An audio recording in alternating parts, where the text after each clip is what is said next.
Dolly, but before we go too far, I just want to ask South Africa.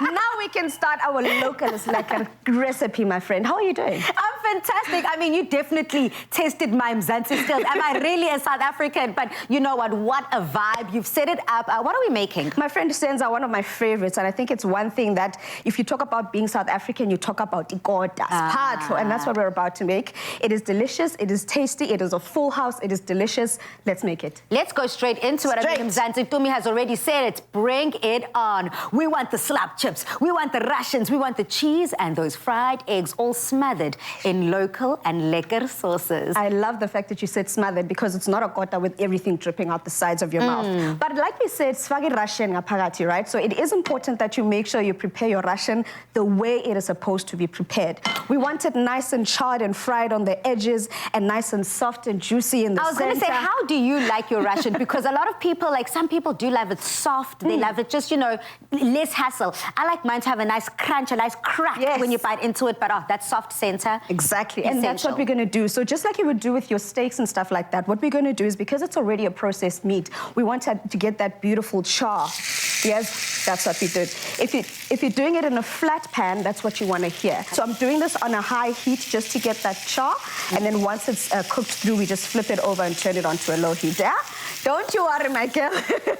We are over to the bread station right now. So because that is important, whenever you're making a kota kapas pato, it is important to use fresh bread because all the bread tends to fall apart.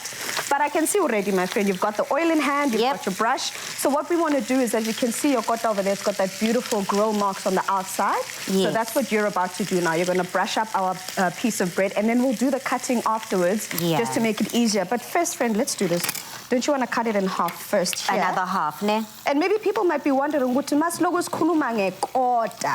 we mean a kota is? Literally, a kota is a quarter of the bread. The quarter loaf. Yes. So we've taken a loaf of bread that we've cut in half, and then we cut that half in half again to give you these beautiful 2 little kota pieces that we then fry and grill up, which is an amazing thing that you can even do.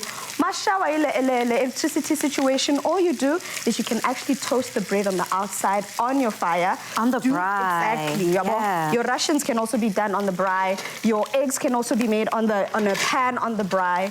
It is such a convenient recipe, not just for ekasi, but even if you're trying to entertain some friends and you just want to keep it local as lekker, this would definitely be one of those recipes. I mean, for me, kotas really do just transport me straight back, ekasi, straight back to the hood. I mean, this is something that you can enjoy coming home from work, coming home from school. The sky's the limit. And also, it's very flexible as to what you can put inside ikota. But today, we've kept it simple. We've kept it classic. Exactly. We've done exactly that. And the best part is now we get to the fun part where we get to assemble.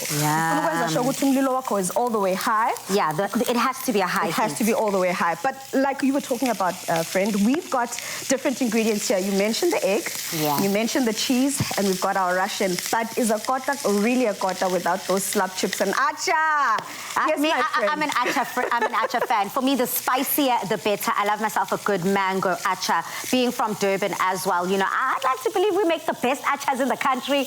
Don't come for me, though. Don't come for me. So this is something for me that is a staple when it comes to ikota. Ikota, yes. And that is, I'm loving the fact that you've said that, because ikota vele for me is not complete without that acha. So as you can see, I just wanted to run by quickly to show SA how we got to this beautiful compartment here. So we've cut the kota of our bread and made a bit of an incision here. Almost like taking the boat. Yes. A boat or a bed. And then I'm going to hand it over to you, my darling. Yeah. While you make your kota, I'm going to get started on mine. Your Russian is ready. You can actually start assembling.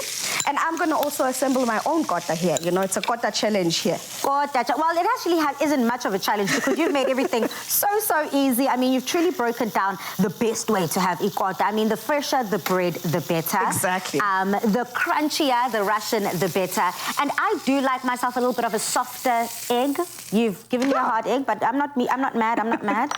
But that's another thing about making a kota. It's almost as the technique is almost like when people are making a steak. You go, do you like your steak medium? Do you like it soft? Do you like it well done? So it's the same here with your egg, which if you want that preference, if you're a girl that likes your egg to ooze out as you're making it there, go ahead and do that. This it is depends for you. on you. This is for you. So, Dumi, your favorite memory of Kota? I don't want to say favorite because there's too many of them, but I do remember there was a time when a friend of mine went on a mission to try and see which kasi does the best Kota. Sahambe deep kloof, kantiti. Sasigo deep kloof saya tembisa. That sounds like an iconic challenge. Where was my invite? Okay, please give me my ration, girl. It's time for my meat. My darling, and there we go. So I'm putting it skin side up, but if you want to, you can also put it skin side down. It really is up to you. And we are literally now in an assembly mode where we've got our chips, our acha, we've got our cheese. And the reason I put the cheese on the Russian is so that it melts. Our egg, and then obvious, my friend, mausekas udlama Kota. Bayakubuza ukuthi chili sauce, barbecue sauce. Yes. Chili sauce yakho sidle, my friend. Thank you so much. I mean, it's just that easy. For me, I love myself a good chili tomato sauce mixture. So that's exactly what's going on. Popping on my beautiful top. And of course, is it local and lekker without the South African flag? Chomza. Oh, you've got yours. I've got cheers. Now, after the break, we are going to meet the Kaya Licha Youth Choir. Get ready to dance, Mzansi. Hey, boo. Happy Human Rights Day.